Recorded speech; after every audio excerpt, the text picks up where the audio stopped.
சிதக்னி குண்டத்தில் இருந்து தான் அம்பாள் ஆவிர்பாவம் பண்ணா.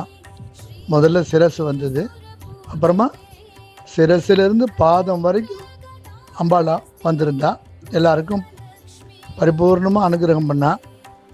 அதே மாதிரி நாம் என்ன பண்ணலான்னு இந்த தீபம் நம்மக்கிட்ட தலை தூக்கி இருக்கிற கோபம்தான் எல்லா பிரச்சனைக்கும் எல்லா சண்டைக்கும் காரணம்.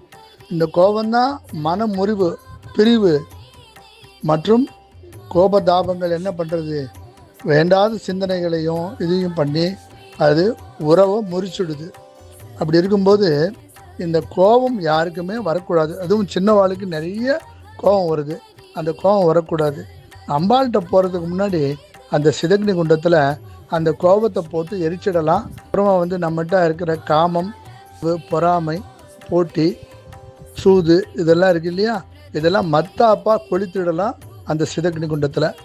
அப்படியே என்ன ஆகிடும், புதுசாக நாம் உருவாகி அப்படியே அம்பாள்கிட்ட போயிட்டு, எப்படியா அம்மா நான் இதெல்லாம் விட்டுட்டேன், தீபாவளியை முன்னிட்டு இந்த மாதிரிலாம் நான் எல்லாத்தையும் இது பண்ணிட்டேன், எல்லாரும் பட்டாசு கொளுத்துவாங்க, நான் அப்படி இல்லை, கோபதாபத்தை இந்த இதில் கொளுத்தி விட்டுட்டேன், இனிமேல் நான் அப்படி கிடையாது, பரிபூர்ணமாக புதுசாக நான் வந்திருக்கேம்மா, என்னை ஏற்றுக்கோம்மான்னு சொல்லிட்டு நாம் பிரார்த்தனை பண்ணியாச்சுனாக்கா என்ன எப்படி வந்திருக்கான் இந்த பக்தன், இந்த மாதிரிலாம் நினச்சிட்டு வந்திருக்கானேன்னு சொல்லிட்டு அப்படியே அவனை அரவணைச்சு ஆதரித்து எல்லாமான ஐஸ்வர்யங்களையும் இந்த தீபாவளி அன்னைக்கு முக்கியமாக பண தட்டுப்பாடு இல்லாமல் வற்றாத செல்வத்தை கொடுத்துட்றாளாம் தேவி.